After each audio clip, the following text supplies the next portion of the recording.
होठों पे दुआ रखना, आ जाए प्रभु शायद, दरवाजा खुला रखना। आ जाए प्रभु शायद, दरवाजा खुला रखना।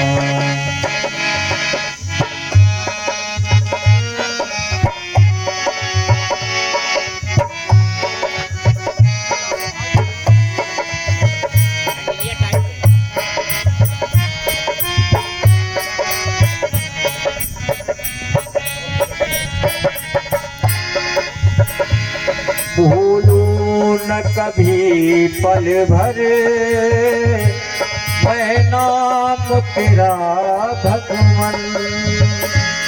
भूलूं न कभी पल भर मैं नाम तेरा भगवन। आगे से चरणों में सदा तूने मेरे मन को मुख्य यजमान श्री पांडे जी आचार्य जी उनका पूजन करा रहे हैं। कुछ ही पल में पूज्य महाराज जी के मुखारबिंद से श्री भागवत कथा का वाचन होगा। आप सभी अपने नैतिक कार्यों से निवृत्त होकर के कथा पांडाल की ओर में आए और पूज्य महाराज जी के श्री मुख से कथा को सुन करके अपने जीवन को धन्य बनाए। सुने दुर्लभ मानव तन बड़े भाग्य से पाया है। सुन दुर्लभ मानव तन बड़े भाग्य से पाया है। कहीं व्यर्थ न हो जाए, कहीं व्यर्थ न हो जाए, सत्कर्म किए रहना। कहीं व्यर्थ न हो जाए, सत्कर्म किए रहना।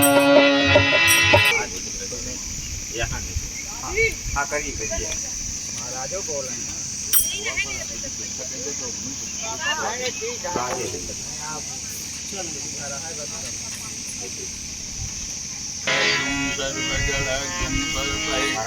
आत्मसनि प्रजा सनि पशु सन्यलोक भय सनि प्रजा बहुलां मे करो तन्नं पयोरेतो यस्मासुधत् कर्पूर गौरं सर्वावतारं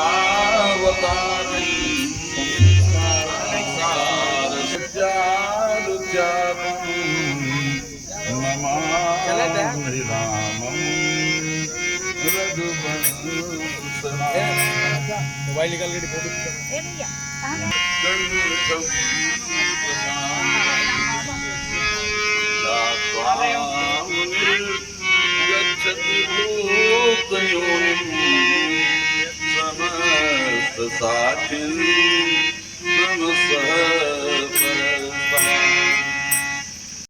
करुणावलालय भक्तवान छात्र युगल स्वरूप परमाराध्या श्री राधा जी, परमाराध्य श्री कृष्ण जी की भक्ति रसामृत अक्षण वर्षा स्रोत श्रीमद् भागवत महापुराण एवं मंडपस्थ आवाहित देवी देवगण मंचस्थ आसीन विद्वजन एवं अपने जीवन के परम लक्ष्य को प्राप्त करने के लिए चतुर्कांजलों से पधारे भगवत भक्ति रस के परम रसिक और भागवत कथा सुनने के परम अनुरागी श्रोतागण, आज श्रीमद् भागवत का तृतीय दिवस है। श्रीमद् भागवत कथा में प्रवेश के पूर्व भगवान नाम संकीर्तन परंपरा से रही है। भगवान नाम संकीर्तन किया जाएगा। अभी आपने एक बड़ी अच्छी भजन सुनाई। जीवन के संबंध में, एक जीवन के संबंध में भजन के बाद हम भी भगवान के संकीर्तन करते हुए आगे। मानव सोचो जग के सुख का, मानव सोचो जग के सुख का विस्तार रहेगा कितने दिन, विस्तार रहेगा कितने दिन, सत्कार रहेगा कितने दिन, ए प्यार रहेगा कितने दिन। मानव सोचो जग के सुख का विस्तार रहेगा कितने दिन। चाहे पितु हो या माता हो, पत्नी हो सुत या भ्राता हो, चाहे पितु हो या माता हो, पत्नी हो सुत या भ्राता हो, जिसको अपना कहते उस पर, जिसको अपना कहते उस पर अधिकार रहेगा कितने दिन। जिसको अपना कहते हरिदम अधिकार रहेगा कितने दिन।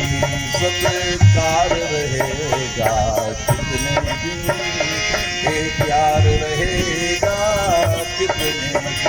सत्कार रहेगा कितने दिन, प्यार रहेगा कितने दिन।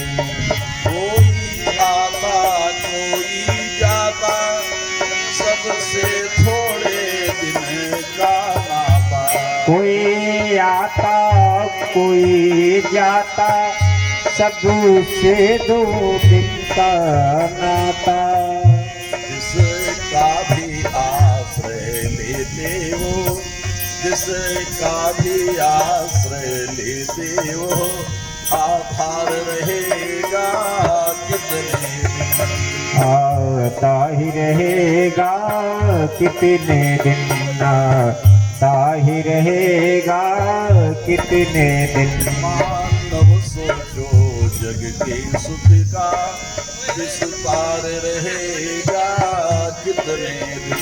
मानव सोचो जग के सुख का विस्तार रहेगा कितने दिन।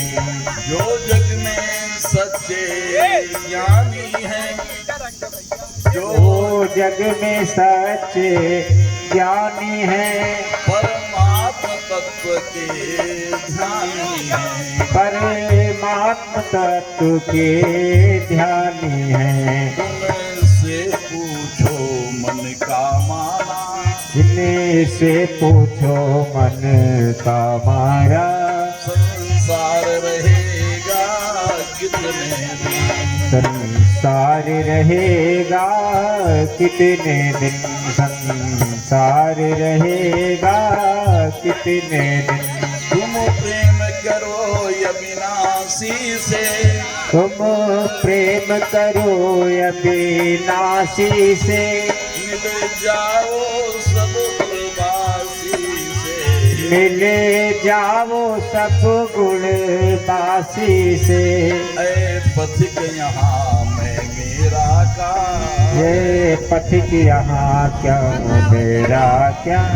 क्या पार रहेगा कितने दिन। या पार रहेगा कितने दिन। मानव सोचो जग के सुख का, मानव सोचो जग के सुख का विस्तार रहेगा कितने दिन। मानव सोचो जग के विस्तार रहेगा कितने दिन।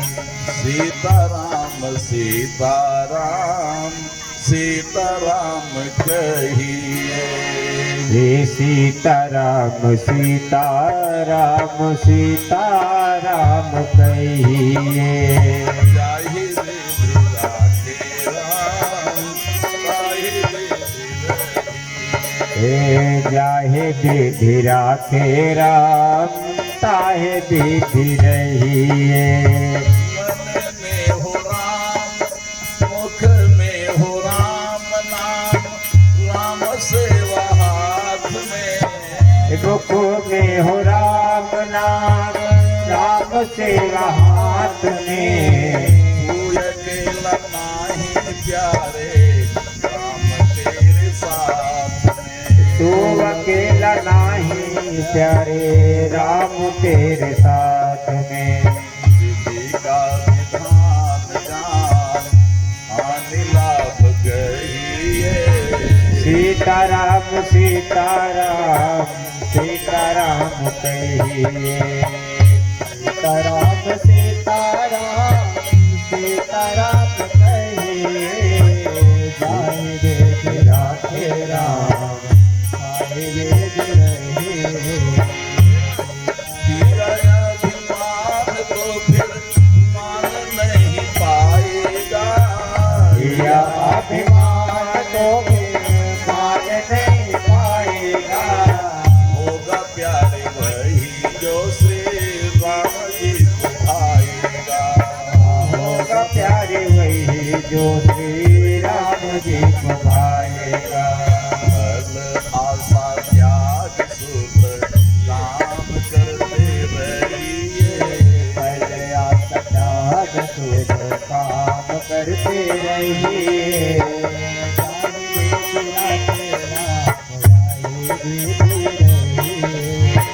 सीताराम सीताराम सीताराम कहिए। चाहे विधि राखे राम, चाहे विधि रहिए। जिंदगी दौर सौंप हाथ दीनानाथ के। जिंदगी की डोर सौंप हाथ दीनानाथ के। महलों में राखे चाहे तो बड़ी निवास में।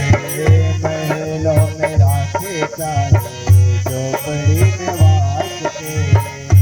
धन्यवाद निर्विवाद राम राम कहिए।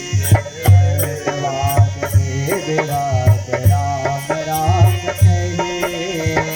जाहि वेद राखे राम, आए वेद रहिए।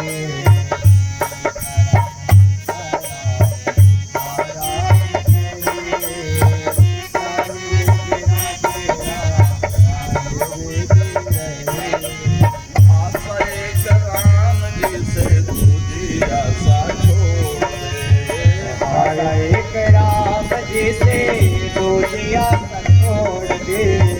आशा एक राम जी से दूजे नाता तोड़ दे। नाता एक राम जी से दूजा नाता तोड़ दे। साधु संग राम रंग अंग अंग रंगिए। साधु संग राम रंग रहिए। काम रस त्याग प्यारे राम रस भजिए। नाम रस जानो प्यारे राम रस कहिए। सीताराम सीताराम सीताराम कहिए। चाहे वेद राखे राम, चाहे वेद रहिए। सीताराम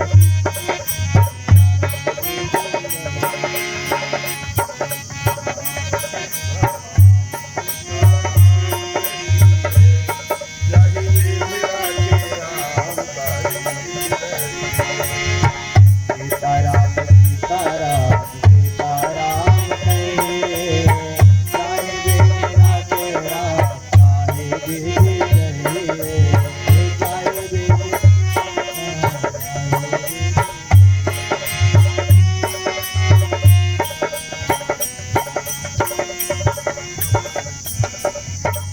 लोग सियावर रामचंद्र की जय। कल राजा परीक्षित ने प्रश्न किया कि सन्निकट जिसकी मृत्यु है उसके लिए कौन सा कार्य श्रेष्ठकर है। सही ऋषिगण पा करके भगवान शिव जी ने भगवान की भक्त के विषय में कहना प्रारंभ किया। गए थे कथा सुनने के लिए, कथा भी कहने में। कहत सुनत रघुपति गुण गाथा, कुछ दिन तहाँ रहे गिरिनाथा। कभी शिव जी कहते, कभी ऋषि जी कहते, और उसके बाद वहां से विदा होते हैं। कथा सुनाया आपने, तो कथा का फल क्या है कि तुरंत भगवान का दर्शन होना चाहिए, उत्कट अभिलाषा। उसी समय सीता का हरण हो गया और भगवान का सर्वत्र हे खगे मृग मधुकर सेनी तुम देखी सीता मृग नहीं ढूंढ रहे। प्रणाम किया। सती ने कहा कि अरे किसको प्रणाम कर रहे हैं? तो कहा कि हमारे ये आराध्य हैं। कहा कि अरे आराध्य आपके होते तो सीता का ज्ञान होता कहाँ है? कहा कि ये तो लीला कर रहे हैं। कहा लीला तो लगता ही नहीं है, कोई अभिनय करे और अभिनय वास्तविक हो जाए तो असंभव सा है, लेकिन यहाँ लीलाकार स्वयं ब्रह्म परमात्मा है, इसलिए किसी भी कोण से कोई त्रुटि नहीं। और जब कहा कि अगर तुमको विश्वास नहीं है तो परीक्षा ले लो, अपने ढंग से परीक्षा लेने, क्या परीक्षा लें? कहा कि लेकिन विवेक से लेना, विचार करके लेना। उन्होंने सीता का ही रूप बना लिया। राम लक्ष्मण के मार्ग में आगे आगे चलने लगे। पत्नी को अनुगामनी होना चाहिए, पति की अनुगामनी होना चाहिए। ये तो विलक्षण बात है कि मार्ग में आगे आगे चल रही है। अचंभा हुआ लक्ष्मण को, और भगवान ने पूछा कि आप अकेले कैसे विचरण कर रहे हैं? आप तो सतियों की आदर्श है, पतिव्रताओं की आदर्श है स्त्रियों की, आप अकेले भ्रमण कर रहे हैं। वृषकेतु जी कहाँ है? वृषकेतु शब्द का ज्ञान जो है वो केवल विष्णु को था और किसी को नहीं था। जैसे अर्जुन के नामों की जानकारी केवल अर्जुन को थी। विराट युद्ध में जब पूछा कि अर्जुन के नाम बताइए, तो अर्जुन ही गिना सकते थे, दूसरा नहीं गिना सकता। या तो ब्रह्म परमात्मा को जानकारी है और अर्जुन को जानकारी। इसी प्रकार से सीता का रूप धारण किया, भगवान के पास आती हैं। भगवान ने पूछा परीक्षा, चारों तरफ भगवान दिखाई पड़ते हैं और माता को समझकर प्रणाम किया भगवान राम ने।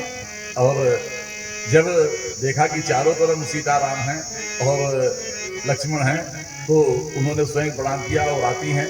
जब भगवान श्री जी ने पूछा कि परीक्षा कैसे लिया, तो कहा कि आपकी तरफ प्रणाम कर लिया। उन्होंने ध्यान दिया, स्वरूप देखा, तो सामने आसन दिया और उसी समय आकाशवाणी होती है कि बिना किसी अग के आपने सती जैसी नारी का परित्याग कर दिया।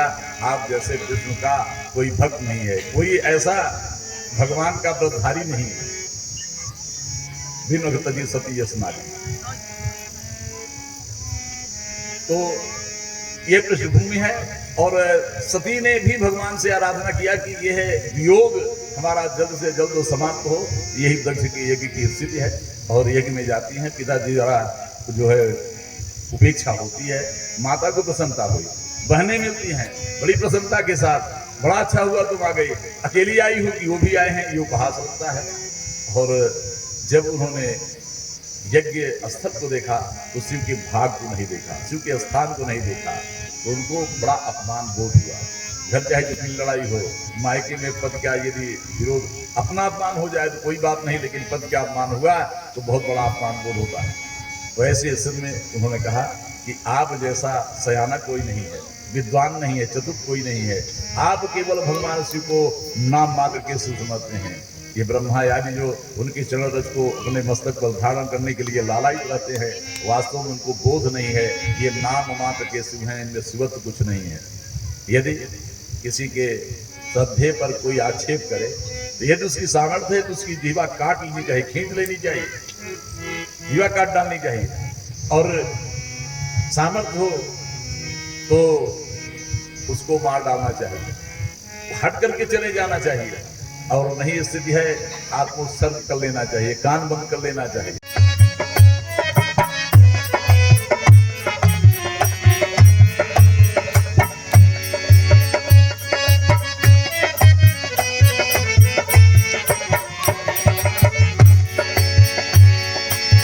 ध्रुव तारे प्रहलाद बारे, ध्रुव तारे प्रहलाद बारे, ध्रुव तारे प्रहलाद बारे, नरसिंह रूप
लाल की जय। जब मन काम क्रोध लोभ मोह मद मत्सर आल से मुक्त हो जाता है, साम्यावस्था को प्राप्त हो जाता है, तो यह ज्ञान भक्ति वैराग्य से युक्त होता है, भगवान की भक्ति प्राप्त होती है।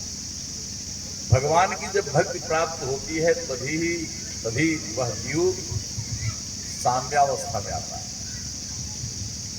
हर्ष विषाद सुख दुख मान अपमान में साम्य अवस्था जब आने लगे तो समझिए कि भगवान की भक्ति हमको प्राप्त हो जाती है। योगियों के लिए सर्वात्मा श्रीहर की भक्ति के समान भगवत प्राप्ति का और कोई मार्ग नहीं है, इसको छोड़कर कोई और मार्ग नहीं है।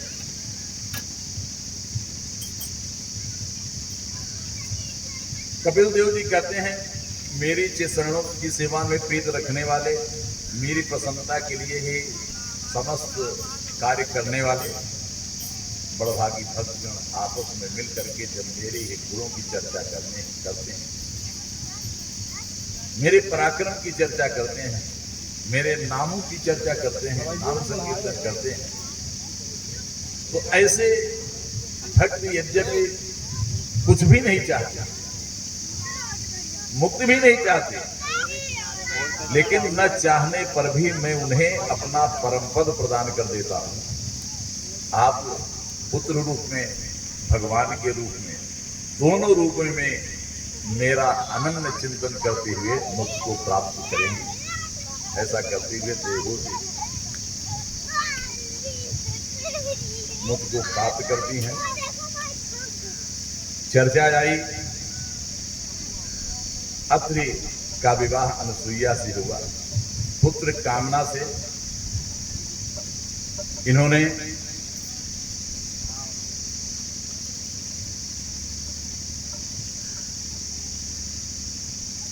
निर्विंध्या नदी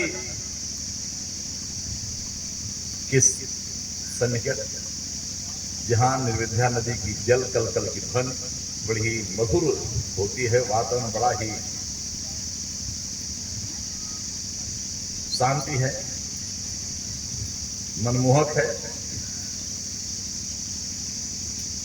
100 वर्षों तक वायु पी करके सर्दी गर्मी आदि का सहन करके तप करते हैं। जब इनके मस्तिष्क से यह तप तेज पुंज के रूप में प्रज्वलित अग्नि के समान बाहर आने लगा, तो ऐसा लगा कि तीनों लोग इनके तप से ताप का अनुभव कर रहा है, तापित हो जाए। इसी समय भगवान त्रिदेव अत्रि के समक्ष प्रकट होते हैं। कहा, भगवान को देख करके अत्रि ने सबको प्रणाम किया और हाथ जोड़ करके निवेदन किया कि मैंने तो जो उपासना की है, जिनकी उपासना की है, आप इन तीनों में से कौन महानुभाव है, आप मुझे बताने की कृपा करें। तो त्रिदेवों ने कहा कि हम वस्तुतः एक ही हैं, कार्य कारण रूप से रूप बदलते हैं।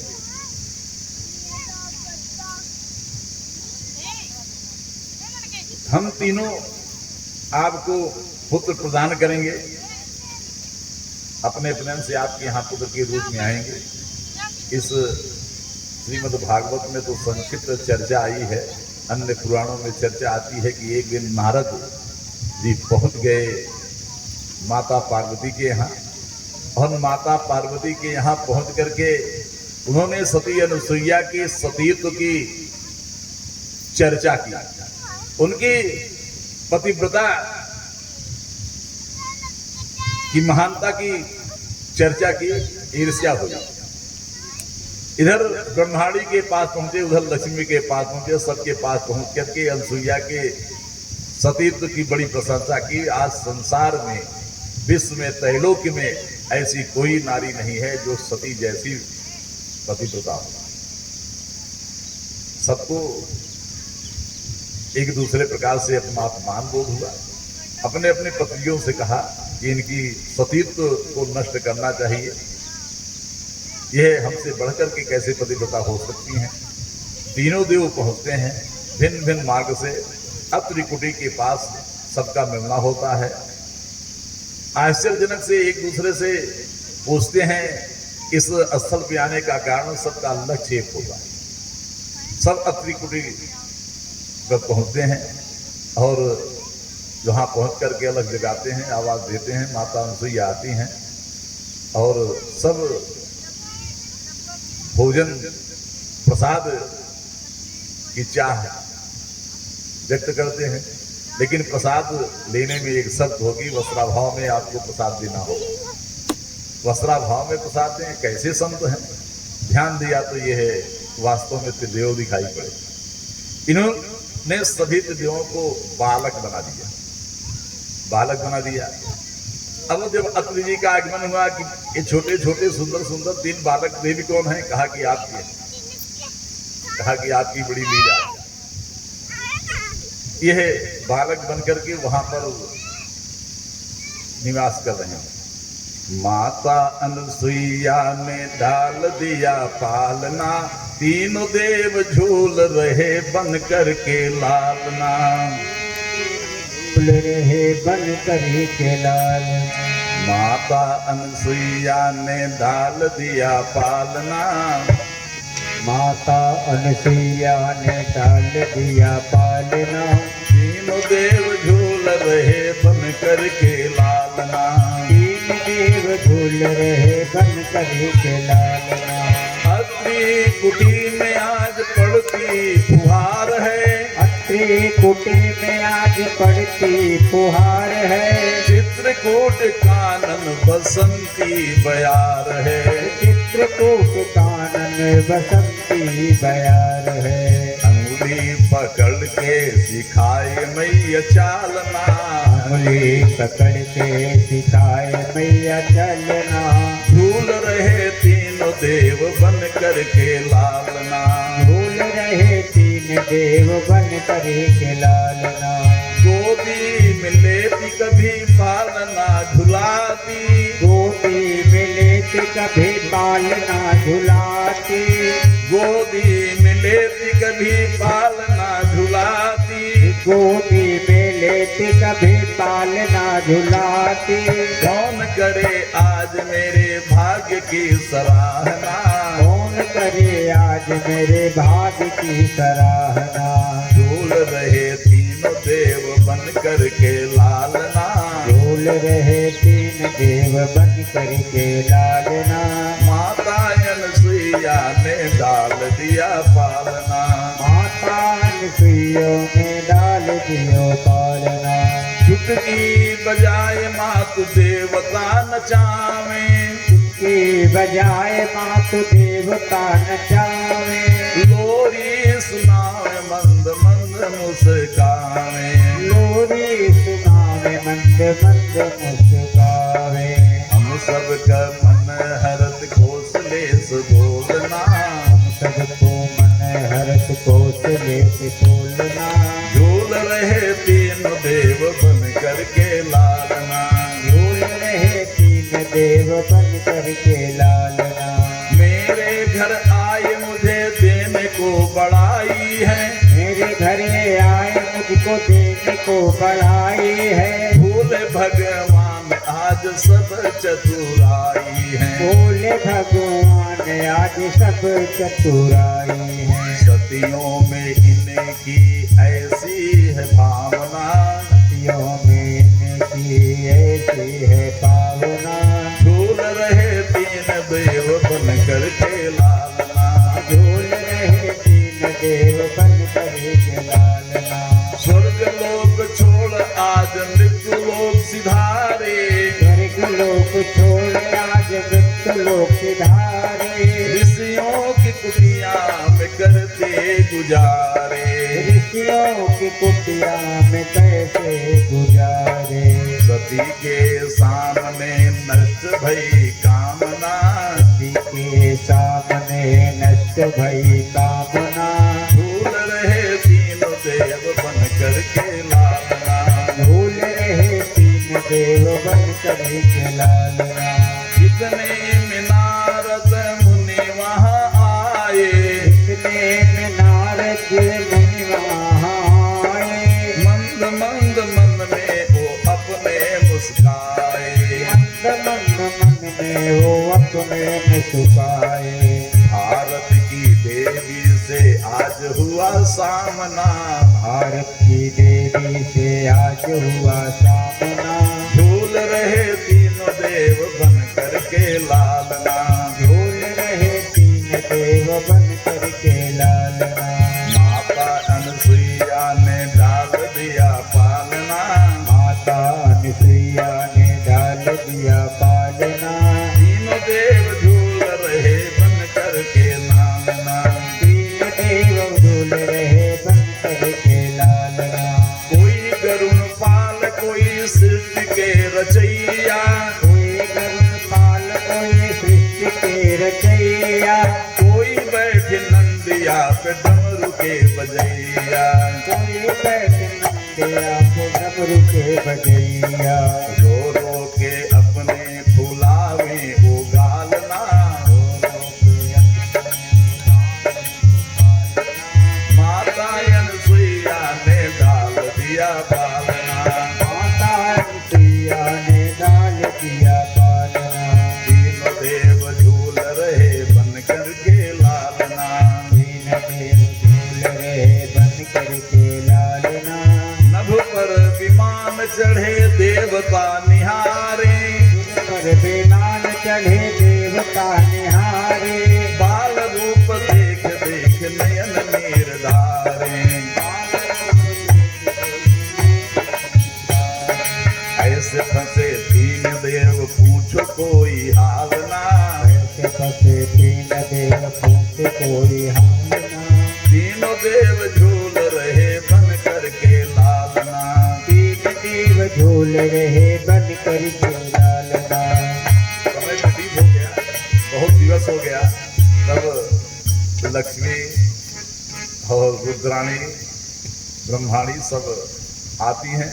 सन्निकट में नारद जी मिलते, नारद जी से कहा, पूछा कि हमारे सब पति लोग कहाँ हैं, तो कहा कि अत्रि कुटी में सब बालक रूप में वहां पहुंची हैं। तीनों देव दुखी हो एक कुटिया में पधारी, तीन देव दुखी होके कुटिया में पधारे। माता हमें पति देव विनती हमारी, दुखी सब संसार अब करो न अवारना,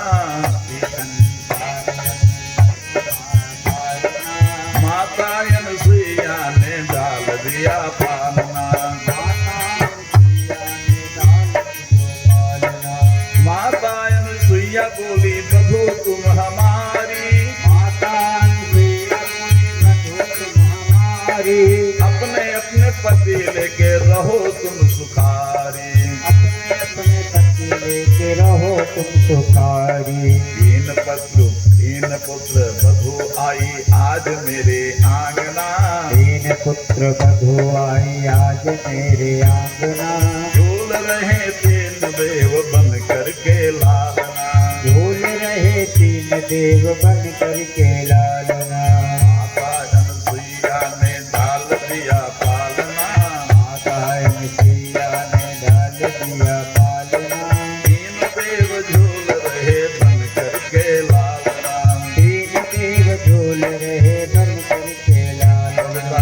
लाल की जब सब आती हैं तो अत्रि का आगमन हुआ, तो उसने कहा कि ये तीन देवियां कौन हैं, कहें कि आपकी पुत्र वधू हैं।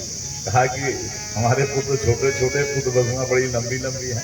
तो ये पुत्र रूप में आए, तीन पुत्र, तीनों लोगों ने अपने अंश से, शंकर के अंश से दुर्वासा, और ब्रह्मा के अंश से चंद्रमा, और विष्णु के अंश से दत्तात्रेय। ये अत्रि के यहाँ इनका जन्म हुआ। आगे पूछा,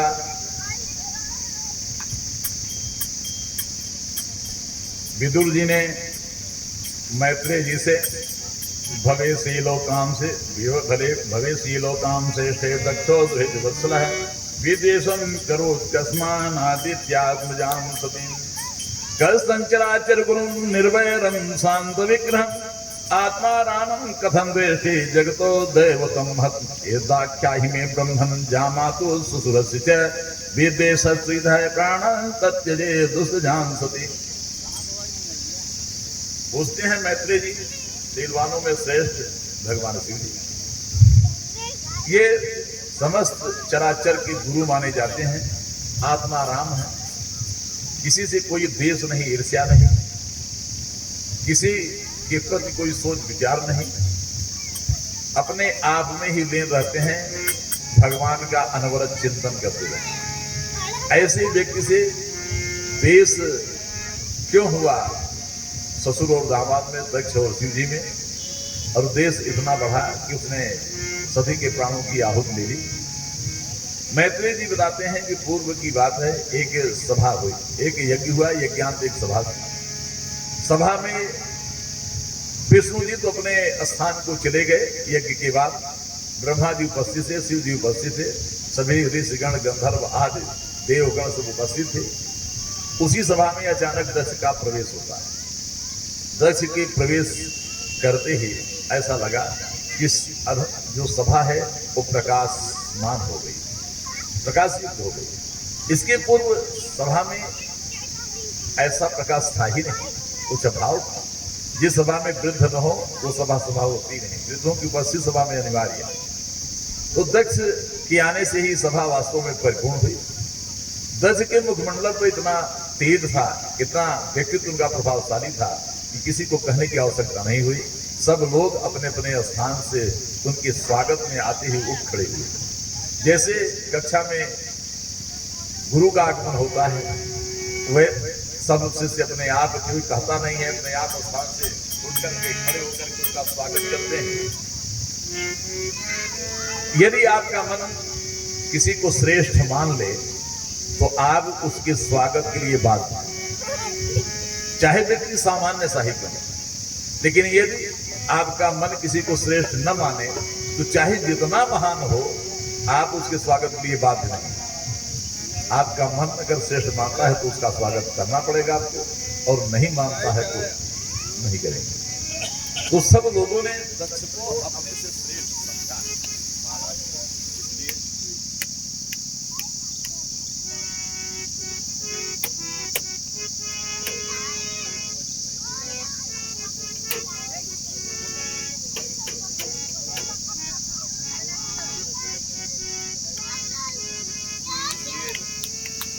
सब लोगों ने उनका सत्कार किया।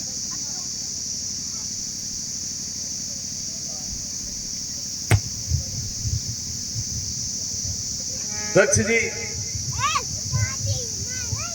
ब्रह्मा के पास पहुंचते हैं। ब्रह्मा जी सृष्टि करता है, सबके पिता है, उनको प्रणाम करते हैं, और प्रणाम करने के बाद ब्रह्मा जी द्वारा निर्दिष्ट आसन पर संकेत करने पर आसीन होते हैं, बैठते हैं। उनके बैठने के बाद सभा के जितने भी सदस्य थे सब लोग बैठते हैं। सहसा उनकी दृष्टि भगवान शिव के ऊपर पड़ती। उन्होंने देखा कि यह तो न मेरे आने पर न तो अपने स्थान से उठे और न कुछ सम्मान में कोई शब्द बोले। जहां सब लोग सम्मान कर रहे हों, एक व्यक्ति उपेक्षा कर रहे, तो आंख में पड़ी हुई उस किनकी के समान इतना दुखदाई होता है कि उसका वर्णन नहीं किया जा सकता है। अभी आंख में कोई तिनकी पड़ जाए तो देखिए कितना कष्ट होता है, छटपटाहट कितनी होती है, कितनी जल्दी से निकल जाए। ऐसे ही अनुभव होता है। उन्होंने क्रोधपूर्ण दृष्टि शिव जी के ऊपर डाली। कोई बच्चा जब कोई भूल कर दे तो जैसे ही आपकी बमें टेढ़ी होगी वो समझ जाएगा कि मुझे कुछ भूल हो गई है, सुधार का प्रयास करें। और नहीं होता है तो आप उसको डांटते हैं, डबटते हैं, उसके बाद भी सुधार न करें तो आप दंड देते हैं। तो क्रोधपूर्ण दृष्टि का शिव जी के ऊपर कोई प्रभाव नहीं पड़ा। जब नहीं पड़ा तो उनसे नहीं रहा गया। उन्होंने उपस्थित सभी लोगों को संबोधित करते हुए कहा, श्रूयताम ब्रह्मर्षयो में सह देवाय सहाग्नय साधु नाम ब्रुतो वृतन आज्ञाना नचमस्रान। जो मैं बात कहने जा रहा हूं, यहाँ उपस्थित जितने भी अग्नि आदि देवगण हैं, वो मेरी बात को ध्यान पूर्वक श्रवण करें। मैं जो बात कहने जा रहा हूं वो वास्तव में सज्जनों की बात कर रहा हूं, संतों की बात कर रहा हूं, जो विद्वज्जन है उनकी बात कह रहा हूं। न ज्ञाना न च मत्सरा। जो मैं कहने जा रहा हूं ऐसा नहीं है कि बोध में क्या कह रहा हूं, बोध है मुझको जो कहने जा रहा हूं, और मत्सर से भी नहीं, ईर्ष्या द्वेष के भाव से भी नहीं कह रहा।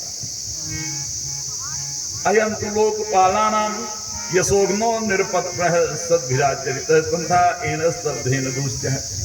हम लोकपालों की जो धवल कीर्ति है, इसमें इस व्यक्ति ने एक बदनुमा काला धब्बा लगा दिया है। मनुष्य भी अपने यहाँ आए हुए व्यक्ति का यथोचित सत्कार करता है। जब कोई व्यक्ति आता है आपके यहाँ, उसका आप सत्कार करते हैं। यदि गुरुजन बिंदु है तो पहले तो साष्टांग प्रणाम की व्यवस्था थी, धीरे धीरे परिवर्तन हो गया, प्रणाम करते हैं। और यदि सामान्य है, समकक्ष है, तो गले से लगाते हैं। छोटा है आशीर्वाद देते हैं, उसको बिठाते हैं, सत्कार करते हैं, जल पिलाते हैं, आसन देते हैं, ये सब व्यवस्थाएं करते हैं, यथोचित सत्कार करते हैं। जब ये मनुष्यों में है श्यामा, मैं एक से अनेक हो जाऊंगा, ऐसा जब भाव आया तो उन्होंने अपनी माया से अपने स्वरूप में ही प्राप्त काल कर्म और स्वभाव को स्वीकार कर लिया। शिष्ट इसी और प्रलय के लिए रजोगुण, सत्वगुण, तमोगुण, ये तीनों गुण माया के द्वारा स्वीकार किए गए भगवान के द्वारा। भगवान की शक्ति से ही काल ने इन तीनों गुणों में क्षोभ उत्पन्न किया और इनके स्वभाव को रूपांतरित किया। तब कर्म ने महत्त्व को जन्म दिया। इस कर्म से महत्त्व की उत्पत्ति हुई। इसमें रजोगुण सत्वगुण की वृद्धि होने पर महत्व तत्व में जो विकार हुआ, उसे ज्ञान, क्रिया और द्रव्य रूप तमः प्रधान विकार हुआ, जिसे अहंकार कहा गया। और यही अहंकार पुनः विकार को प्राप्त होकर के तीन प्रकार का हो गया, जिसे वैकारिक, तेजस और तामस कहा जाता है। जिसमें वैकारिक में ज्ञान शक्ति, तेजस में क्रिया शक्ति और तामस में द्रव्य शक्ति प्रधान है। पंचभूतों के कारण रूप जब तामस अहंकार में विकार हुआ तो उससे आकाश की उत्पत्ति हुई। आकाश की तन्मात्रा गुण शब्द,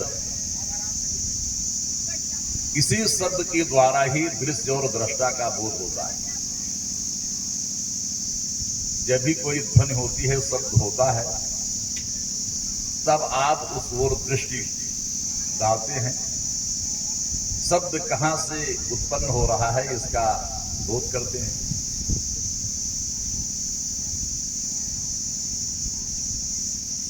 आकाश में जब विकार हुआ तो वायु की उत्पत्ति हुई। वायु का गुण है स्पर्श। वायु चल रही है कि नहीं चल रही है, इसका अनुमान आपको तब होता है जब आपके शरीर से वायु का स्पर्श होता है। वायु का स्पर्श होता है तब आप समझते हैं कि वायु चल रही है। वृक्ष के पत्तों में वायु का स्पर्श होता है तो उसमें हिलना डुलना होता है। बिना स्पर्श से वायु के चलने का अनुमान नहीं लगाया जा सकता है। स्पर्श इसका गुण है। अपने पूर्ववर्ती आकाश का भी गुण इसमें है, शब्द। तो वायु में शब्द और स्पर्श दो गुण होते। वायु जब चलती है तो शब्द भी करती है और स्पर्श से उसका बोध भी होता है।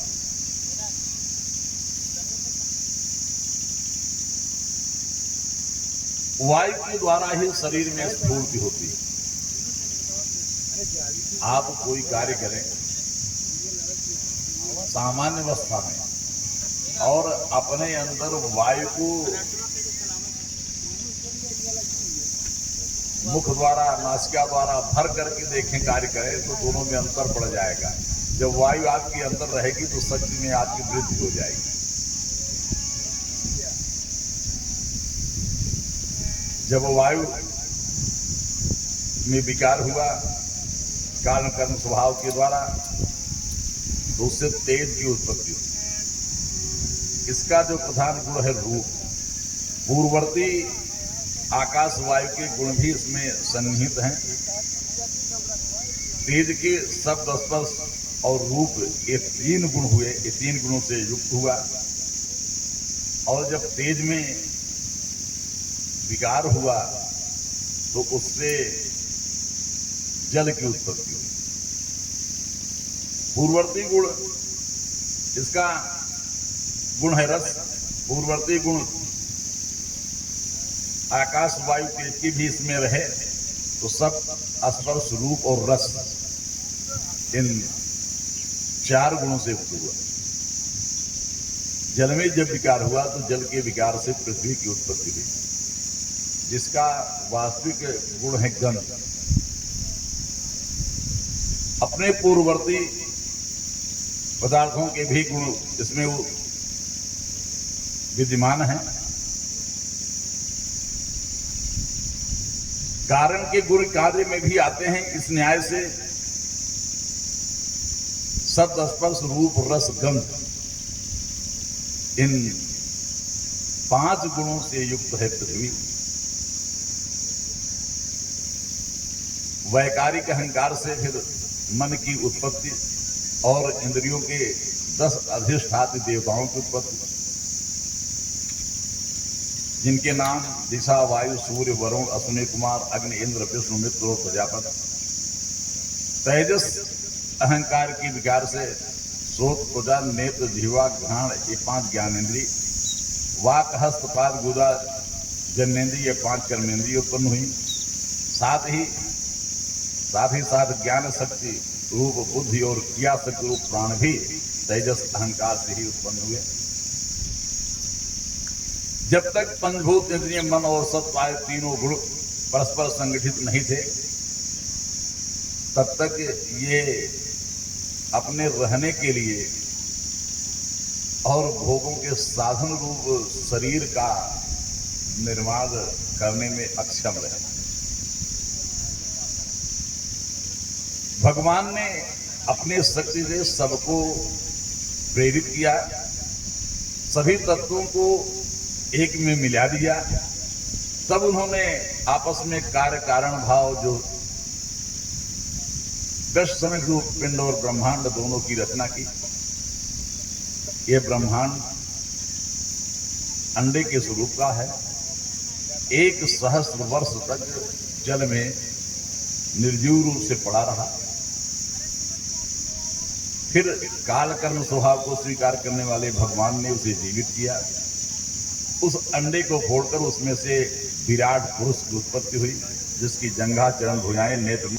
इस विराट पुरुष का मुख है, क्षत्रिय भुजाएं हैं, जंघे से वैश्य और पैरों से सूर्य उत्पन्न हुए। पैरों से लेकर कट पर्यंत 7 पाताल तथा भूलोक की कल्पना की गई है। विराट पुरुष के विराट पुरुष के नाग में घोरलोक, हृदय में स्वरलोक की कल्पना, वक्षस्थल में महलोक, गले में जनलोक, दोनों स्तनों में तपोलोक, मस्तक में ब्रह्मा की नित्य निवास स्थान सत्यलोक की कल्पना है। कमर में अतल, जंघों में वितल, घुटनों में पवित्र सुतलोक और जंघाओं में तलातल। इस प्रकार से विराट पुरुष के मुख से ही वाणी और उसके अधिष्ठाता देवता अग्नि उत्पन्न हुए। सातों छंद उनकी 7 धातुओं से उत्पन्न हुए। गायत्री, त्रिश्लोक, अनुश्लोक, उपनिक, बेहती, पंक्ति और जगती, 7 छंद। मनुष्य कितनों देवताओं के भोजन करने योग अमृत में अन्न, सब प्रकार के रस, रसरेंद्रिय और उसके अधिष्ठाता देवता वरुण विराट पुरुष की जीवा से उत्पन्न हुए। उन्हीं विराट पुरुष की नासा छिद्रों से प्राण, अपान, व्यान, उदान और समान, ये 5 प्राण और वायु, राग घाणेन्द्रिय से अश्विनी कुमार, समस्त रौद्रियां एवं साधारण धातु से सुगंध उत्पन्न हुए हैं। उनकी नेत्रेंद्रिय से रूप और तेज, नेत्र गोलक से स्वर्ग और सूर्य ये उत्पन्न हुए। इस प्रकार से विराट पुरुष से ही सबकी उत्पत्ति मानी जाती है। तीनों लोकों के परम गुरु आदिदेव जो ब्रह्मा जी हैं, अपने जन्म स्थल कमल पर बैठ करके सृष्टि की रचना का भाव रखते हैं, चिंतन करते हैं, विचार करते हैं। लेकिन सृष्टि रचना में जो ज्ञान रूपी दृष्टि चाहिए वो उनको प्राप्त नहीं हो पाई, उसका अभाव रहा। एक दिन उसी कमल जलराशि के कमल पर बैठे हुए, जलराशि में उपस्थित कमल पुष्प पर बैठे हुए ब्रह्मा जी चिंतन कर रहे थे। सहसा व्यंजन के 16वें अक्षर और 21वें अक्षर ता और पा को 2 बार उन्होंने सुना। शब्दोच्चारण करने वाले को देखने का भाव रखा, चारों तरफ देखने का प्रयास किया, लेकिन कोई दिखाई नहीं पड़ा। तब आजीवन ब्रह्मचर्य व्रत नहीं रखें, एक निश्चित समय के लिए ही ब्रह्मचर्य व्रत रखें। यदि आप आपके गुरु को सुन करके, आपके विषय में सुन करके यह आपको पद रूप में वर्णन करना चाहते हैं, आप यदि इसको अपने अनुरूप समझें तो इसको स्वीकार करें। यह मुझ पर बहुत बड़ी कृपा होगी। कहा कि आपकी पुत्री जैसी कुलवती, शीलवती, रूपवती कन्या का होना तो दुर्लभ है। बाल्यावस्था में जब यह छत पर गेंद खेल रही थी, विश्वावसु गंधर्व आकाश मार्ग से जा रहा था, जैसे उसकी दृष्टि इस पर पड़ती है उसको बोध ही नहीं रहा कि मैं कहां। वो अचानक विमान से ही गिर पड़ता है। ऐसी कन्या से विवाह कौन करना नहीं चाहेगा। लेकिन मेरी एक शर्त होगी, जैसे ही संतान की उत्पत्ति होगी मैं संन्यास ले लूंगा। विवाह नहीं हुआ, विवाह के साथ संन्यास की बात आ गई। ऐसी स्थिति में मन महाराज ने शत्रुपा की ओर देखा। ऐसी परिस्थिति में क्या निर्णय लिया जाए। शत्रुपा ने देवहूत की ओर देखा। देवहूत से समर्थन मिला कि मुझे ऐसे ही इंद्रिय विजयी पद की आवश्यकता है। विवाह हो गया और बड़े ही बोधिल मन से अपनी पुत्री को छोड़ करके मनु महाराज जी जाते हैं। करदम जी पुनः तपस्या में लीन हो जाते हैं। इतने लीन हो जाते हैं कि उन्हें यह ध्यान ही नहीं रहा कि मैंने गृहस्थाश्रम को स्वीकार किया। ऐसे ही एक विद्वान थे, वाचस्पति, दक्षिण के थे। खरशास्त्रों की इनकी टीकाएं हैं। 36 वर्ष इनको व्यतीत हो गया विवाह हुआ और ये ब्रह्म चिंतन करते थे और चिंतन करके अनवरत चिंतन करते थे। चिंतन में जो भाव आता था उसको लिपिबद्ध करते थे। शंकर भाष्य पर टीका लिख रहे थे। रात्रि का समय हुआ, गोधूली बेला आई। यह जैसे ही लिखते लिखते सो जाते थे और जब उठते थे तो इनको सारी व्यवस्था आवश्यक वस्तुएं जो थी वो प्राप्त होती थी। और नित्य के आदि के बाद स्नान आदि के बाद पूजन, जो भी जरूरत थी इनको पहले से ही उपस्थित प्राप्त रहती थी, तो कोई ध्यान नहीं देते थे। कौन कर रहा है इस विषय में इन्होंने कभी चिंतन नहीं किया, करते चले गए। ऐसे ही उसके बाद जो कुछ मिला उसको ग्रहण किया और उसके बाद पढ़ना, चिंतन करना, लिखना, यही का कार्य था। एक दिन उस दीपक के लौ पर थोड़ा सा करदम की उपस्थित हो गई। बार बार प्रयास करते थे पढ़ने के लिए, एक शब्द पढ़ने में नहीं आता था। और अचानक कई बार प्रयास करने के बाद जब नहीं पढ़ पाए तो देखते हैं कि एक छाया आ गई। इनकी स्त्री आती है, उसी करदम को दूर करने का प्रयास करती है। जब छाया देखा तो ध्यान खंडित हुआ, पूछा, देवी आप कौन है? तो उसने उत्तर दिया कि आप स्मरण कीजिए कि आपका कभी विवाह हुआ है। अपने मानस पटल पर उन्होंने बहुत जोर दिया, तब याद आया कि हाँ, ऐसा लगता है कि मेरा विवाह हुआ। कहा कि मैं वही आपकी दास हूं। कहा इतने वर्षों तक तुम मेरी सेवा करती रही, मुझे इसका भान तक नहीं हुआ। कहा कि तुम्हें क्या चाहिए? कहा कि प्रभु मुझे कुछ नहीं चाहिए, आप जगत कल्याण के लिए चिंतन करते हैं, लिखते हैं, मुझे सेवा का अवसर प्राप्त हुआ है, इससे बढ़कर को मेरी कोई आकांक्षा नहीं। उन्होंने नाम पूछा तो बताया कि मेरा नाम भामती है। तो भामत टीका तो नाम रख दिए, उसको अमर हो गया। ऐसे ही गर्दन ऋषि भी ये सब भूल गए कि मैंने गृहस्थाश्रम स्वीकार किया है, वो अपने साधना में लीन हो गए। एक दिन सहसा उन्होंने सेवारत अपनी पत्नी की अवस्था को देखा, बड़ी ही दुर्बल हो गई, केस जटाओं का रूप धारण कर लिए। उनको दया आई और उन्होंने आदेश दिया सरोवर में स्नान का। एक बड़ा ही सुंदर तप के प्रभाव से विमान का निर्माण किया और उस विमान में समस्त संसार की विषय सामग्रियां उपलब्ध थी। स्नान के बाद नवीन वस्त्र धारण करके जब अलंकार से दासियों के द्वारा सुसज्जित होकर के देवहूति प्रतिबिंब में दर्पण में अपने स्वरूप को देखती हैं तो अपना पूर्व जो स्वरूप था उससे भी कई गुना सुंदरतम रूप दिखाई पड़ा। और इस प्रकार से उस विमान पर सवार होकर के भिन्न भिन्न स्थलों का, द्वीपों का, स्थानों का भ्रमण होता रहा। एक दिन उनके मन में यह विचार आया कि इन्हें संतान की आवश्यकता है, संतान की चाह है, अभिलाषा है। अपने को 9 रूपों में विभक्त करके 9 कन्याओं को जन्म दिया। भगवान ने पहले ही कहा था कि तुमसे 9 कन्याएं होंगी और पुत्र रूप में मैं स्वयं तुम्हारे यहाँ जन्म लूंगा। ये कर्दम ऋषि से जब भगवान ने दर्शन दिया था उसी समय आश्वासन दिया था, वचन दिया था।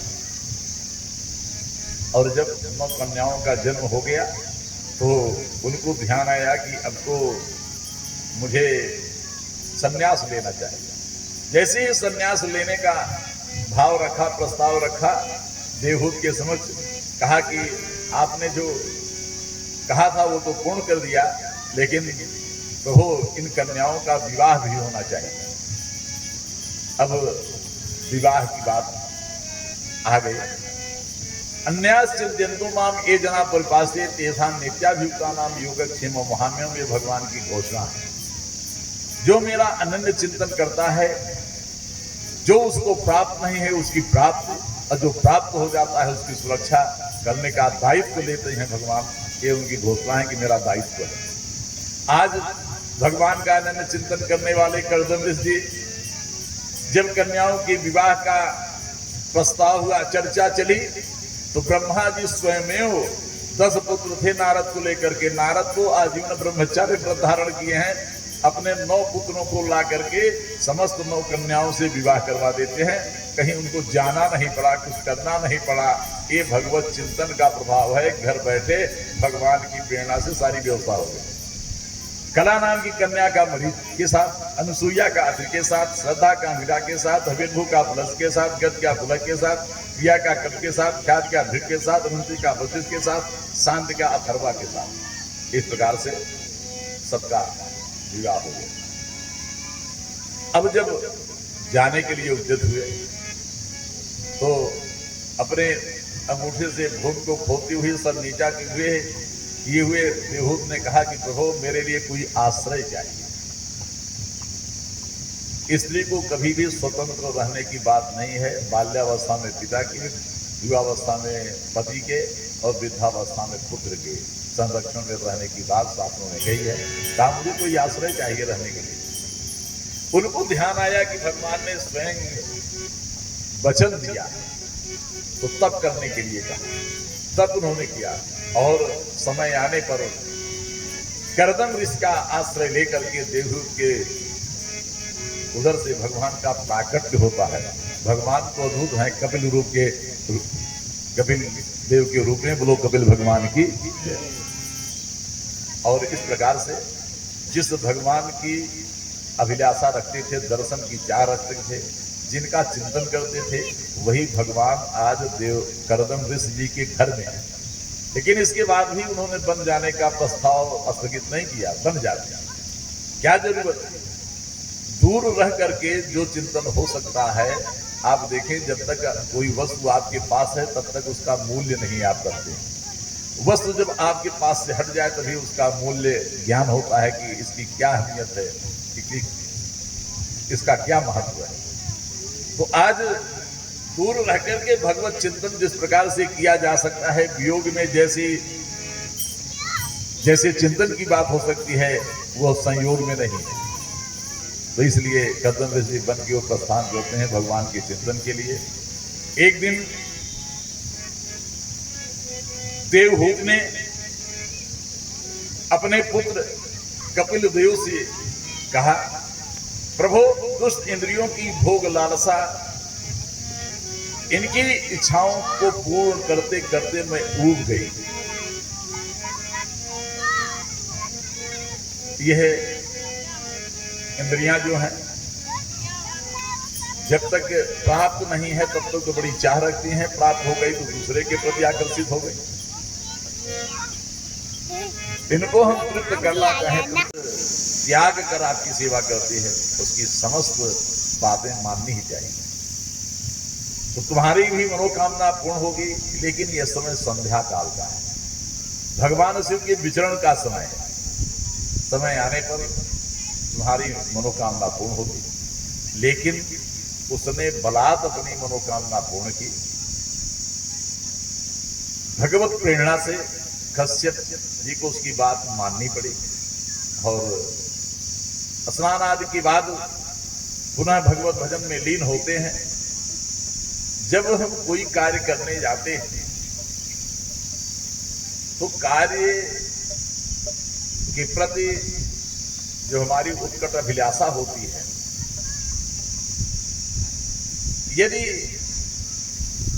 उस बीच में उस कार्य के प्रति में कोई व्यक्ति कहता है कि अभी ये समय नहीं है, नहीं करना चाहिए, ये उचित समय नहीं है, तो यदि हमारा उसके प्रति लगाव तेज है तो हम उस बात को दरकिनार कर देते। लेकिन बाद में हमें अपनी भूल का एहसास भी होता है कि यदि कोई अनुभवी व्यक्ति कोई बात कह रहा है तो कोई न कोई कारण होगा। अब दीदी को बड़ा पछतावा है कश्यप की बात न मानने का।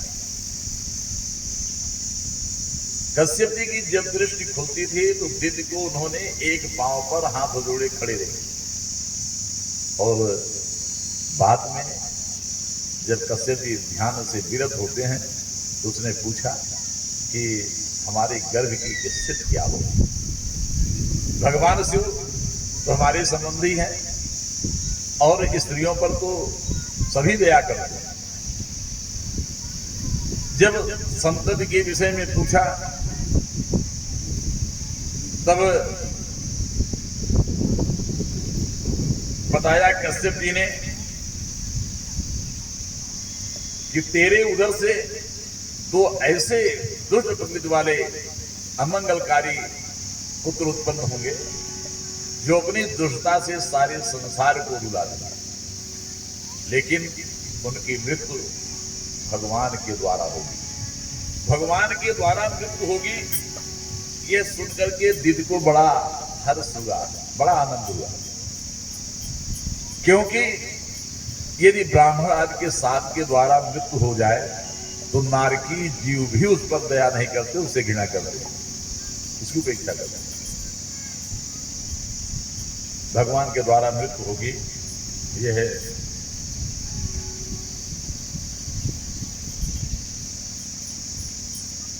बात उन्होंने बताई। दिति ने सैकड़ों वर्षों तक इन पुत्रों को जन्म लेने ही नहीं दिया, और ये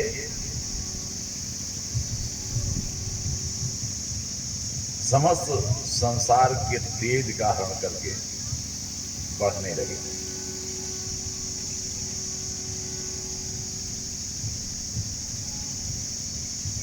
रात दिवस के विभाजन की समस्या हो गई।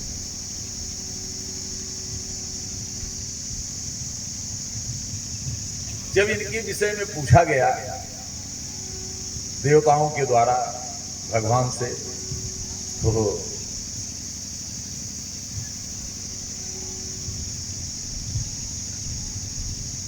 ब्रह्मा जी के पास जाकर के देवता लोग पहुंचते हैं। कहा प्रभु, यह दिन रात का जो समय है उसका विभाजन समाप्त होता जा रहा है, न दिन का पता चल रहा है न रात का पता चल रहा है। तो ऐसी स्थिति में जब सत्कर्म नहीं होंगे, यज्ञादि कर्म नहीं होंगे, तो हम लोगों को पुष्टता कहां से मिलेगी? यह ऐसा कैसे समय हो गया? इस विषय में तो आपको ज्ञान होगा ही, आप इससे इसकी ज्ञान से छूटे तो नहीं है। तो उन्होंने बताया कि यह दिति के गर्भों के कारण से। तो कहा कि अरे इतने शक्तिशाली गर्भ कैसे हो गए, ये कौन है? तो इसके विषय में ब्रह्मा जी बताते हैं कि एक समय की बात है, सनक संदन सनातन संत कुमार जी वैकुंठ पहुंच जाते हैं। वैकुंठ की अद्भुत छटा का अवलोकन करके आनंदित होते रहते हैं। सहसा उनके मन में एक विचार आता है कि वैकुंठाधिपति भगवान विष्णु का हम दर्शन करें। वैकुंठाधिपति भगवान विष्णु के दर्शन की विचार से उत्कट लालसा हो गई, और वो भगवान के दर्शन है तो भगवान के निवास स्थल की ओर चल पड़ते। 7 दरवाजे हैं भगवान के पास पहुंचने के, 1 2 3 4 5 6 सब पार कर सकते हैं। 7वें दरवाजे पर पहरा देने वाले भगवान के अनन्य भक्त जय और विजय उपस्थित हैं। तो भगवान के बहुत ही प्रिय पार्षद, तभी भगवान के इतने सन्निकट में उन्हें रहने का अवसर प्राप्त हुआ है। जय और विजय ने देखा कि ये छोटे छोटे से बालक निर्भय निसंग चले आ रहे हैं, जैसे अपना घर हो। इन्होंने 6 दरवाजे पार कर लिए और इधर भगवान के प्रसाद की ओर आ रहे हैं। उनके मन में भाव उत्पन्न हुआ कि इन बालकों के मार्ग को यदि अवरुद्ध कर दें तो इनके ऊपर इसका क्या प्रभाव होगा। और जैसे ही देवढ़ी लांघना चाहा, अपना डंडा बीच में अड़ा दिया। आप कोई कार्य करने के लिए तत्पर हो और कोई बलात् आपको कार्य करने से रोक दे तो आपके मन में उसके प्रति क्रोध की उत्पत्ति होती है। ऐसे ही अपने अभीष्ट की प्राप्ति में अवरोध को देख करके सनातन संत कुमार जी की भवें टेढ़ी हो गई, नेत्ररूढ़ हो गए। कहा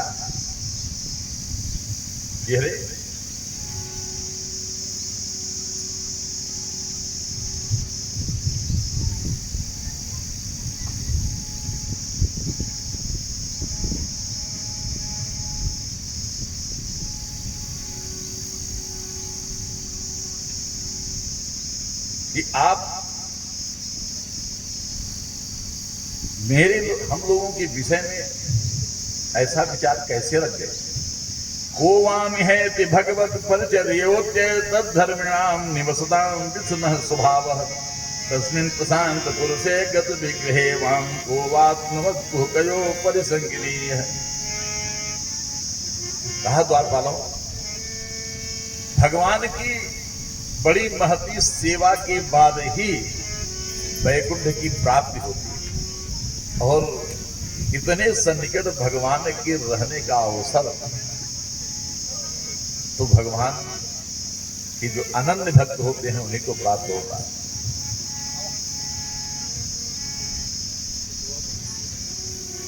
भगवान के निवास स्थल वैकुंठ में जितने भी लोग हैं सब के सब भगवान के समान ही, सब चतुर्भुजधारी, सब संग चक्रा पद्मधारी। तो ऐसी स्थिति में भगवान को कैसे समझा जाए कि भगवान कौन है, सब एक ही रूप में। तो बताया गया कि कौस्तुभ मणि भगवान के ही गले में शोभायमान, उन्हीं के वक्षस्थल पर और किसी के नहीं। और लक्ष्मी जी सानिध्य में भगवान के ही रहेंगी और किसी दूसरे की नहीं रहेंगी। इन चतुर्भुज रूपधारियों में भगवान को पहचानना कोई कठिन कार्य नहीं। भगवान समदर्शी हैं, समभाव रखते हैं। कि तुम्हारा तो स्वभाव को विषम लग रहा है, विषमता क्यों? अरे बताइए, जिसके संकल्प मात्र से सृष्टि की उत्पत्ति, सृष्टि का पालन, सृष्टि का संहार हो जाता है, उसका अहित कौन कर सकता है? किसकी क्षमता है? और हम लोगों से आपने अपने स्वामी की अहित की कल्पना कर ली। तो करते हैं असुरों का संहार करते हैं। तो ऐसी से न समदर्शी भाव कैसे हो का ह्रास, कभी असुरों की वृद्धि, कभी असुरों का ह्रास कभी न होगा। इसीलिए भगवान समदर्शी है। और भगवान की ये तो असुरों पे महती कृपा है कि भगवान उनको पुनः अपने धाम में बहुत बुला लेते हैं। ये तो कृपा ही करते हैं भगवान। हम भगवान की कृपा का अनुभव नहीं करते। हमारी दृष्टि एक सीमित क्षेत्र तक रहती है, अल्पज्ञ, इसलिए हम नहीं समझते। भगवान की कृपा दृष्टि समस्त जीवों पे, जिन योनियों में ऐसे भाव रखने वाले व्यक्ति हों, ईर्ष्या, द्वेष, संदेह, सुख दुख, हर्ष विषाद, ऐसे ही असुर योनियों में तुम जाओ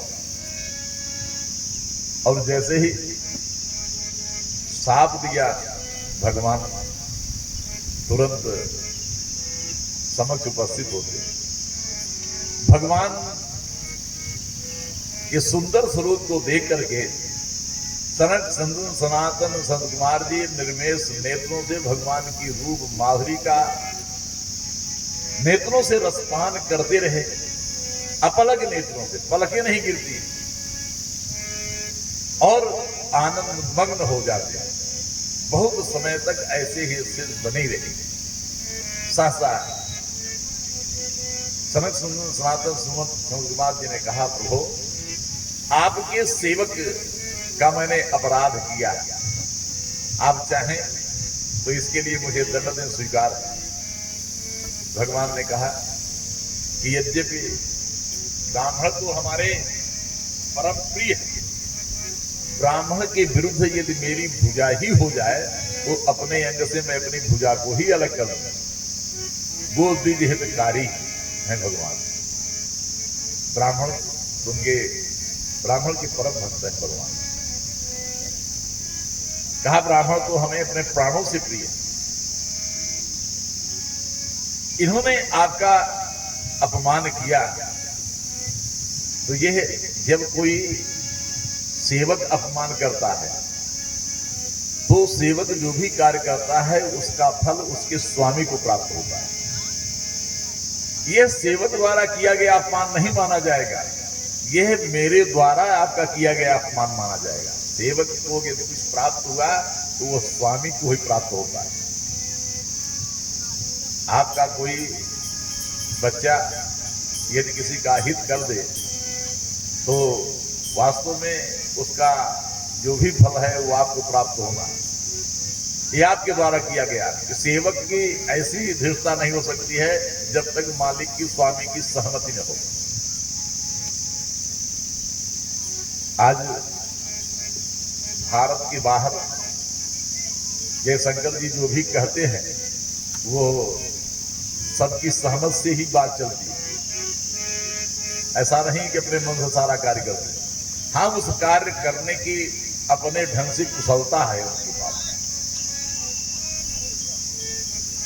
कहा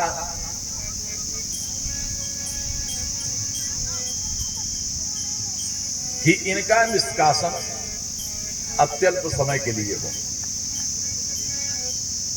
क्योंकि हमारे प्रिय पार्षद हैं। और ये मत समझिए कि आपने जो श्राप दिया है उसमें मेरी भी प्रेरणा है, मेरी भी सहमति है। क्योंकि एक बार इन्होंने अपने पहरेदारी के अभिमान में लक्ष्मी को भी रोक दिया था आने से। लक्ष्मी बाहर गई थी, आने लगी तो उनको भी रोक दिया बिना अनुमति के, किसी को जाने का आदेश नहीं। तो लक्ष्मी ने उनको श्राप दे दिया था। लक्ष्मी ने श्राप दिया था, यदि उस समय मैं इस श्राप का अनुमोदन करता तो मुझ पर भी उंगली उठती। ये इतने पत्नी भक्त हैं कि इन्होंने अपने पत्नी के पक्ष में निर्णय लेकर के हम लोगों को दंड दिया। हम इनके अनन्य भक्त हैं, हम इनकी सेवा करते हैं। तो यह लांछन न लगे, इसलिए उस समय मैंने ऐसा कुछ नहीं किया। आपके माध्यम से इनको साथ दिलवा दिया, लेकिन इनका निष्कासन अत्यल्प समय के लिए हो। यही कुंभकर्ण, रावण, शिशुपाल, दंडवत, हिरण्यकश्यप, हिरण्याक्ष, यह इनकी उत्पत्ति है। 3 जन्म तक, 3 जन्मों के बाद इनका उद्धार होता है। यही हिरण्यकश्यप हिरण्याक्ष होते हैं। हिरण्याक्ष अपने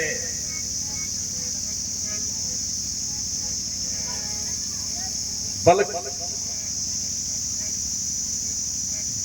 में मदोन्मत्त होकर के अपने बल से चतुर्दिक सबसे युद्ध के लिए जाता है। द्वंद्व युद्ध का प्रस्ताव रखता है।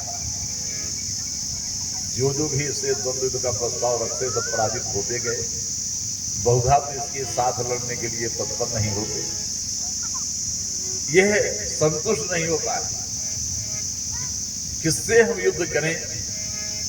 जानकारी मिली कि वरुण जी अजेय है, कभी भी किसी भी दंगल में, कभी भी युद्ध में वो पराजित नहीं हुए। बड़ी प्रसन्नता के साथ हिरण्याक्ष पहुंचा वरुण जी के पास और कहता है, वरुण जी आप से मैं द्वंद्व युद्ध करने आया हूं। आप आज तक अजेय रहे हैं, कभी पराजित नहीं हुए हैं। पराजित होने वाली की क्या आंतरिक पीड़ा होती है, इसका अनुभव आपको नहीं हुआ है। पराजय का स्वाद आपने कभी चखा नहीं है। आप तो सदैव विजयी रहेंगे, लेकिन आज आपका यह भ्रम टूट जाएगा। आज आपको पराजित होना पड़ेगा। एक पराजित योद्धा की क्या स्थिति होती है, क्या आंतरिक पीड़ा होती है, उससे आपको दो चार होना पड़ेगा। आप उनसे द्वंद्व युद्ध कीजिए। वरुण को हिरण्याक्ष की इस बात को सुनकर के क्रोध तो बहुत आया, लेकिन उन्होंने अपने क्रोध पर संयम किया और कहा कि एक समय था, एक जमाना था जब युद्ध की बात आती थी तो हमारे अंगों में फड़कन होने लगता, अंग फड़कने लगते थे। युद्ध में मैं कूद पड़ता हूं। एक खिलाड़ी खेल को देख करके और आवाहन पर अपने को रोक नहीं सकता है,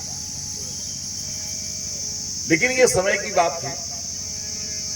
अब युद्ध से हमारा मन विरत हो गया, जैसे लोग संन्यास ले लेते हैं। अब हमारा युद्ध के प्रति कोई चाव ही नहीं है। जब मन ही उधर नहीं जाता है तो मैं युद्ध कैसे कर सकता हूं। यदि आपका मन न करे तो कोई कार्य आप कर नहीं सकते।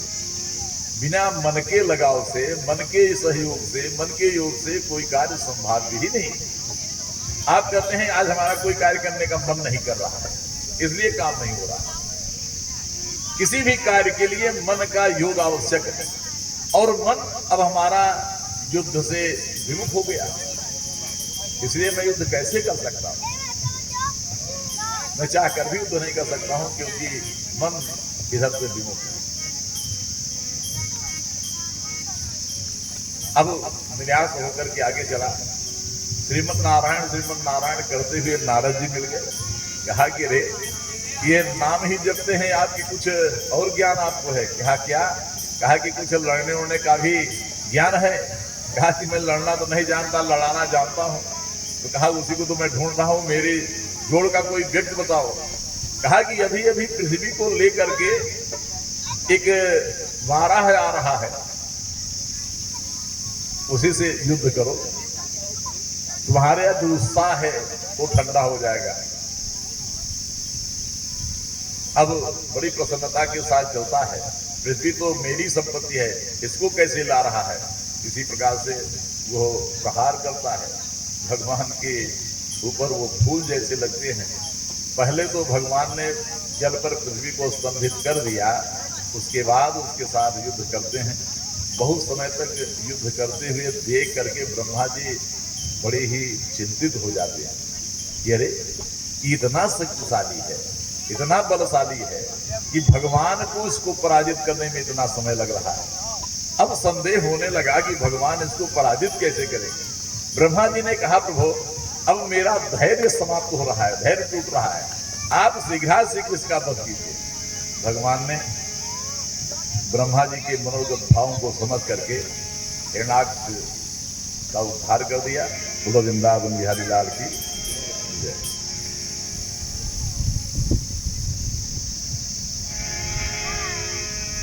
स्वयंभू मन के दो पुत्र प्रियव्रत उत्तानपाद, 3 कन्याएं देवहूत याकूत प्रसूत।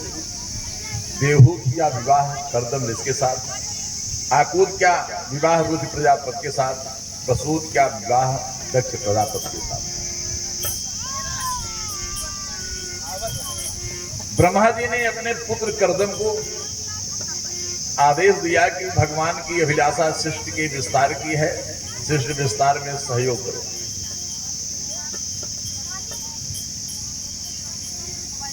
दस 10,000 वर्षों तक भगवान की आराधना करते हैं, और भगवान की आराधना के बाद भगवान जब प्रसन्न होकर के प्रकट होते हैं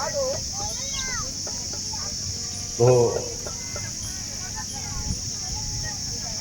अपने नेत्रों को कृतकृत समझते हैं। नेत्रों का जो वास्तविक कार्य है, लक्ष्य है, वो भगवत दर्शन। आज आपके दर्शन से हमारे नेत्र कृतार्थ हो गए, कृतकृत्य हो गए। आपका जो दर्शन हुआ, आपके चरण जलयान है भवसागर से पार करने के लिए।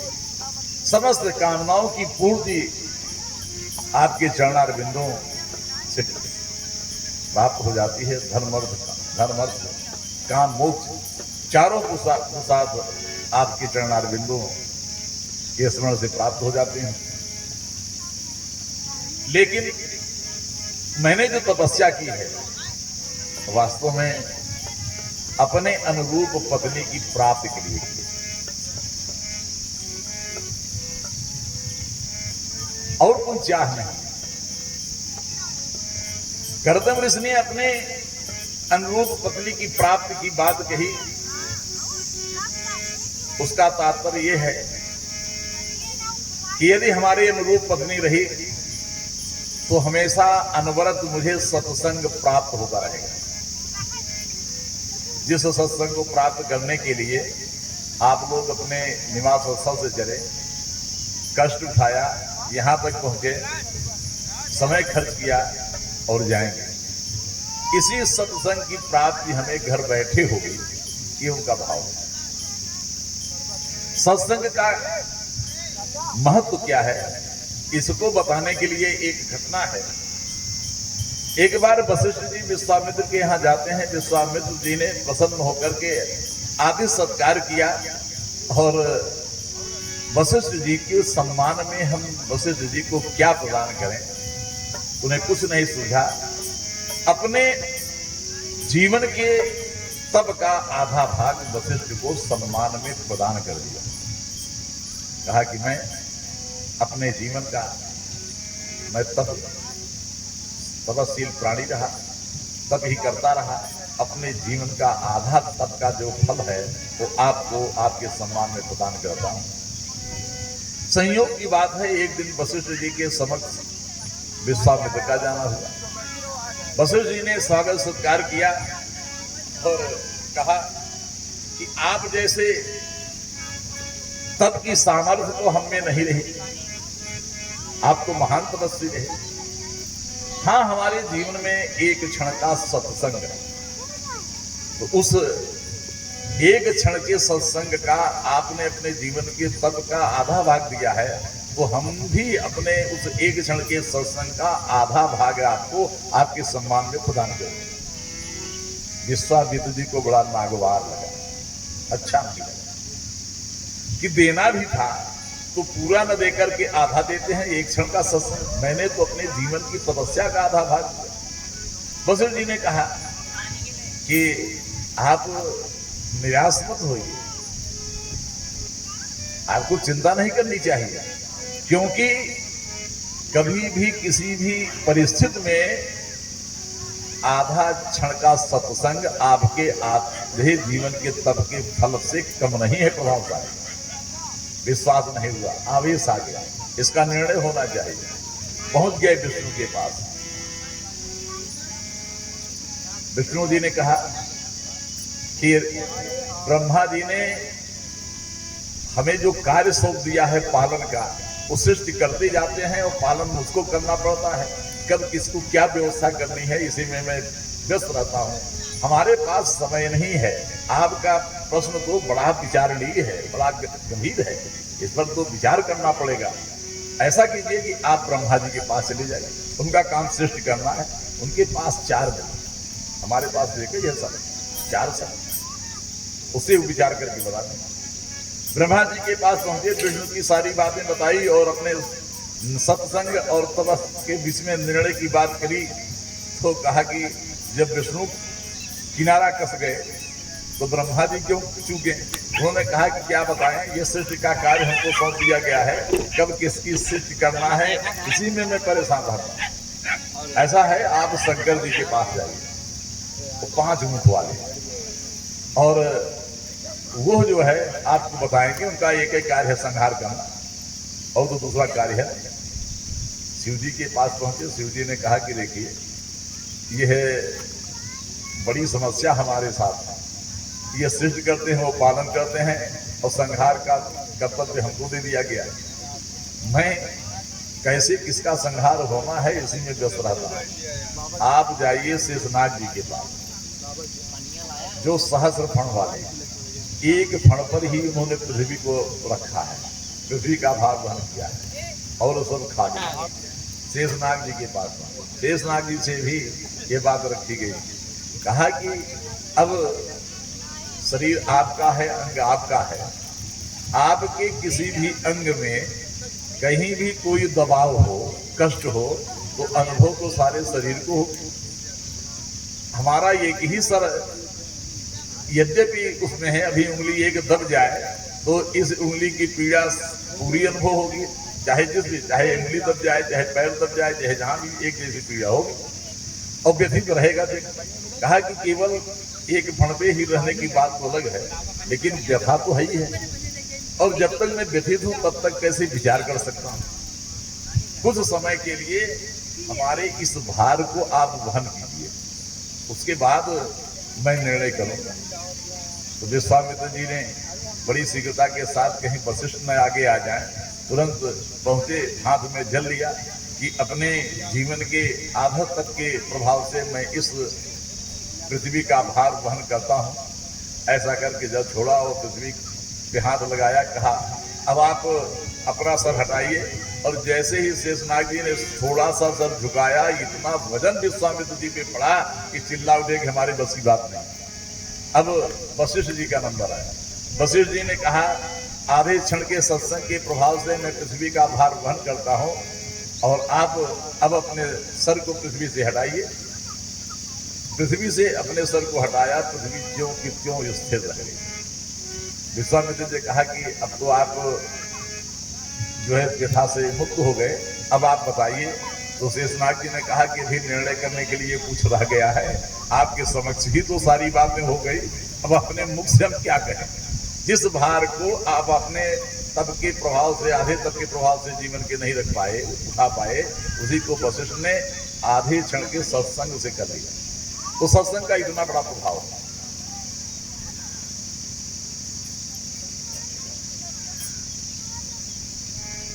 यह इसकी तुलना ही नहीं की जा सकती।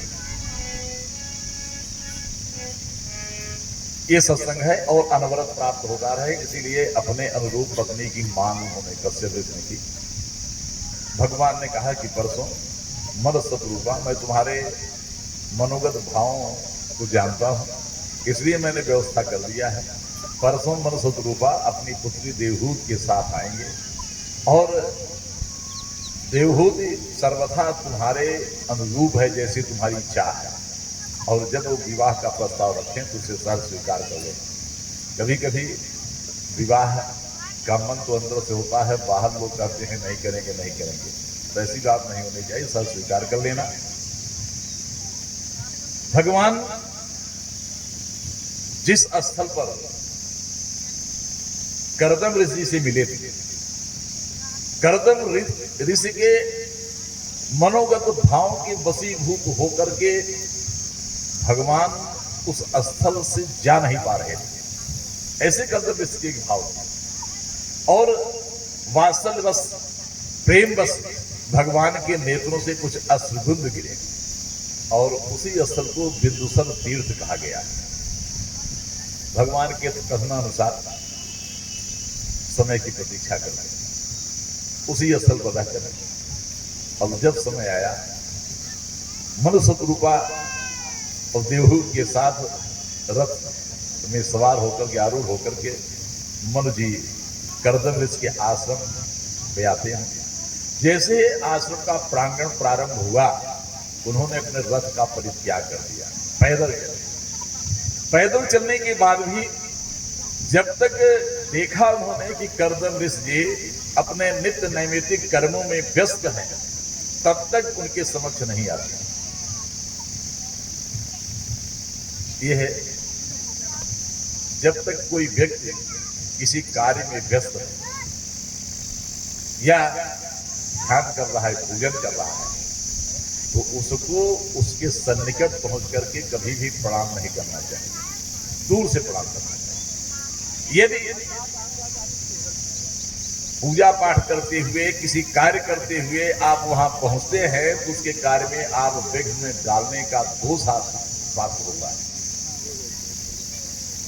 जब वह निमित्त हो जाए तभी उसके समक्ष आना चाहिए। इसीलिए जब तक नित्य नैमित्तिक कर्मों से कर्दम ऋषि जी मुक्त नहीं हो गए, निवृत्त नहीं हो गए, तब तक मन सतरूपा भी नहीं आती। और जब देखा यह अब अपने नैमित्तिक कर्मों से मुक्त हो चुके हैं, अब विश्राम कर रहे हैं, तो मन सतरूपा अपनी पुत्री देवहूत के साथ आते हैं। जैसे ही सन्निकट पहुंचे, मनु महाराज जी ने कर्दम जी को प्रणाम किया। कर्दम जी ने उनको शुभाशीष प्रदान किया और ये सार्वभौम राजा हैं, इसलिए 3 आसन दिया उन्होंने। एक मनु जी के लिए, एक शतरूपा के लिए, एक देवहूत के लिए। मनु महाराज जी, शतरूपा जी अपने अपने आसन पर आसीन होते हैं। मनु जी की अर्घपाद अपनी आग के द्वारा करदम ऋषि जी पूजा करते हैं और सहसा दृष्टि जब देवहूत की ओर जाई तो देखते हैं कि देवहूत खड़ी है। तो कहा, देवी तीसरा आसन आपके लिए। पुनः पूछते हैं कि आपका भ्रमण सज्जनों की प्रसन्नता के लिए, दुष्टों की भयभीत करने के लिए होता है, आपका भ्रमण ऐसे तो नहीं होता। और इस प्रकार से भ्रमण करते हुए मेरी कुटिया में पदार्पण करना, यह हमारे अहोभाग्य है। आपका मेरी कुटिया में पदार्पण करने का कोई हेतु है कि ऐसे ही मुझे धन्य करने के लिए आप यहाँ पदार्पण किए? यदि कोई हेतु हो, कोई कारण हो, तो आप निसंकोच उसको व्यक्त करें। हमारी जो सामर्थ्य होगी, शक्ति होगी, उसके अनुसार मैं आपकी उस आदेश की अभिलाषा की पूर्ति मैं करूंगा। तो उन्होंने पुनः कहा, देवी ये तीसरा आसन आपके लिए। देवहूत ने सोचा कि ये मेरे भावी पति द्वारा प्रदत्त आसन पर आसीन होना दोषपूर्ण है, नहीं होना चाहिए। और आज तो सारा कार्य पति से करवा लेने की व्यवस्था चल रही है। यह जो आसन दिया था करदम ऋषि जी ने, ये वास्तव में देवहूत की परीक्षा थी कि मेरे प्रदत्त आसन को स्वीकार करती है कि नहीं करती, कैसे करती है। और जब उन्होंने दूसरी बार के बगल घूम पर बैठ जाता, यह देखकर करदम जी बड़े प्रसन्न थे। यह वास्तव में बड़ी